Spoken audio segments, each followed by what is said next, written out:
Hello guys, कैसे हो आप सब लोग। तो आज मेरे माइग्रेन हो रहा है पूरे दिन से। तो आज मेरा मन नहीं था कि मैं कोई व्लॉग बनाऊं या कुछ और करूं, तो पर मेरे फैंस इतने हैं, इतने मेरे शुभचिंतक हैं, चाहने वाले हैं कि उनके डीएम पे डीएम आ रहे थे कि सर सुबह से आपका कोई व्लॉग नहीं आया। तो मैंने सोचा कि चलो ठीक है कि भाई माइग्रेन होता रहेगा, हम एक प्यारा सा व्लॉग बना ही लेते हैं। तो कुछ बहुत सारी चीज़ें हैं जो मुझे शेयर करनी थी आप लोगों से। जब मैं अभी घर गया हुआ था तो हम हरिद्वार गए थे अस्थि विसर्जन के लिए। हमारे फैमिली के कई सारे मेंबर्स गए थे, हम 7-8 जने गए थे गाड़ी में। तो कुछ चीज़ें जो मैंने नोटिस की जब मैं हमारे घर से निकला, हम हिसार होके गए थे। तो हिसार में कुछ रोचक चीज़ें मैंने नोटिस की थी कि जैसे कोई दुकान है, वहाँ पे अगर कूलर मिल रहे हैं तो वहाँ लिखा हुआ था कूलर ही कूलर, और चौखट जो बोलते हैं तो चौखट ही चौखट।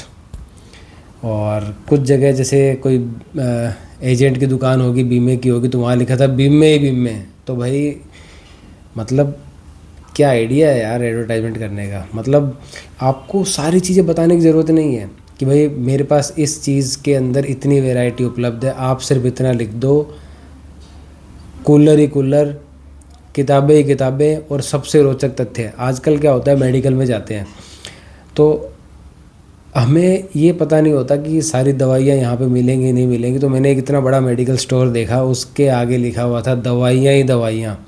तो भाई आप समझ लो उसके पास विश्व में बनने वाली या भारत में जो ज़्यादा डिमांड में रहती है वो सारी दवाइयाँ वहाँ मिलेंगी ही मिलेंगी।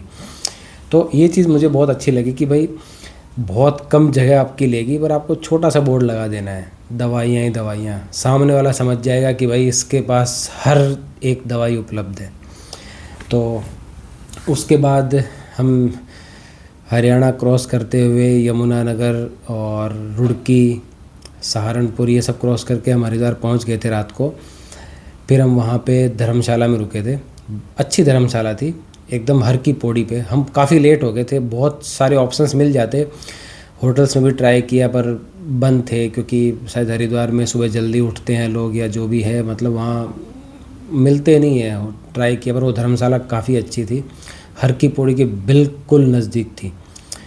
फिर वहाँ पे रुकने के बाद सुबह सुबह हम जल्दी उठ गए थे, 5 साढ़े 4 5 बजे उठ गए थे हम।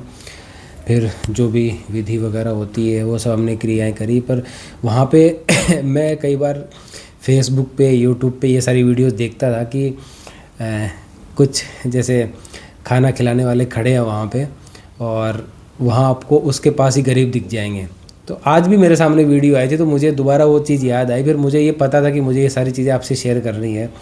तो असल में वहाँ पे ऐसा ही होता है कि कोई भी खाना खिलाने वाला है वहाँ पे आपको खड़ा मिलेगा, उसके पास 5 10 11 जो भी मतलब होंगे, 11 21 भी मिल जाएंगे, पर 11 अधिकतर वहीं थे कि 11 गरीब आपको वहीं पे मिलेंगे। और वो आपसे 200-300 रुपये लेगा, बोलेगा कि भाई गरीबों को भोजन करा दो, और गरीब मेरे पास ही बैठे हैं, आपको कहीं पे भी जाने की ज़रूरत नहीं है, आपको उसके पास खाना भी मिल जाएगा और उस खाने को खाने वाले गरीब भी मिल जाएंगे। मैंने कहा यार वाह, बहुत बढ़िया तरीका है भाई।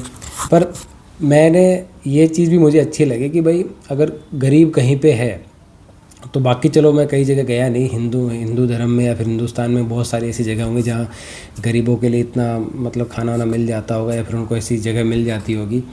तो हरिद्वार मुझे ऐसी पवित्र जगह मिली जहाँ पे गरीब आदमी बहुत अच्छे से अपना जीवन यापन कर सकता है। उसको मुझे लगता है कि उसको खिलाने वाले रोज़ कोई ना कोई आएगा ही आएगा वहाँ पे। तो उनके लिए मुझे काफ़ी अच्छी जगह लगी। फिर उसके बाद हम निकल गए थे वापस, लगभग 10:30-11 बजे हम वापस भी निकल गए थे, क्योंकि टाइम से गांव के अंदर भी पहुंचना होता है। तो रास्ते में मुझे जगह तो याद नहीं, पर रुड़की के आसपास हमने खाना खाया था। फिर वो भी काफ़ी अच्छी जगह थी। काफ़ी मैंने एक चीज़ नोटिस करी कि आप जो हाईवे होते हैं ना, वहाँ पे आप चमकती भड़कती जो होटल होती है जिसके बड़े बड़े नाम होते हैं, वहाँ जाने की आपको ज़रूरत नहीं है। वहाँ भीड़ भी बहुत ज़्यादा होती है। और ये मैं जब पहले गया था उस टाइम भी मैंने चीज़ नोटिस की थी, इस बार भी हमने वो चीज़ वापस फॉलो करी कि हम ऐसे ढाबे पे गए जो दिखावट में बहुत छोटा हो, जहाँ कोई भीड़ ना हो, और वहाँ जैसे ही हम गए बड़ा आदर सम्मान होता है, वहाँ मोल भाव भी होता है कि ये सामान इतने का है तो हम इतने सारे जने हैं तो हमको इतने मिल जाएगा, और काफ़ी अच्छा रेट होता है, और आपको सब कुछ गर्मा गर्म बना के दिया जाता है। ये नहीं कि भाई खाना है तो खाना, निकल तू बैठा है तो कोई और बैठा है, ऐसी भीड़ नहीं थी वहाँ पे। हम थे, अब कोई इक्का दुक्का कोई आ रहा था, कोई जा रहा था। तो मैं यही गाइड करूँगा कि ऐसी जगह पे ही जाओ हाईवे पे जहाँ पे बिल्कुल भी भीड़ ना हो, क्योंकि खाना आपको वहीं पे ही अच्छा मिलेगा, आपकी शिकायत की असली सुनवाई वहीं पे ही होगी।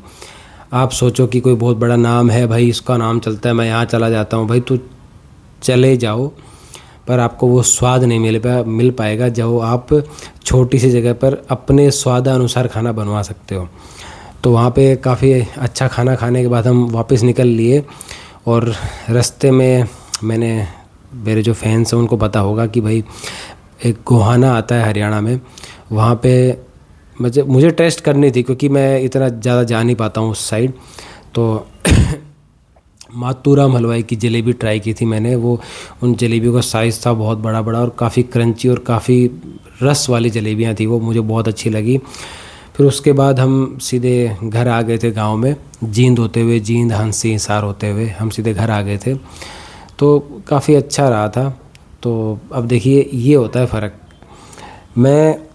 मुझे माइग्रेन हो रहा है सुबह से, लेकिन जैसे ही मैं मेरे फैन से इंटरेक्ट हो रहा हूँ, मैं मेरी बातें बता रहा हूँ, तो मेरा माइग्रेन थोड़ा थोड़ा ठीक हो रहा है। इसका मतलब ये है कि जिस चीज़ में आपको खुशी मिलती है, अगर वो चीज़ आप करोगे तो आपके शरीर की कोई भी पीड़ा होगी, कोई भी दर्द होगा, वो छू मंतर हो जाएगा, क्योंकि जो चीज़ आपको खुशी दे रही है उसके आगे वो सारी चीज़ें फीकी पड़ जाती है।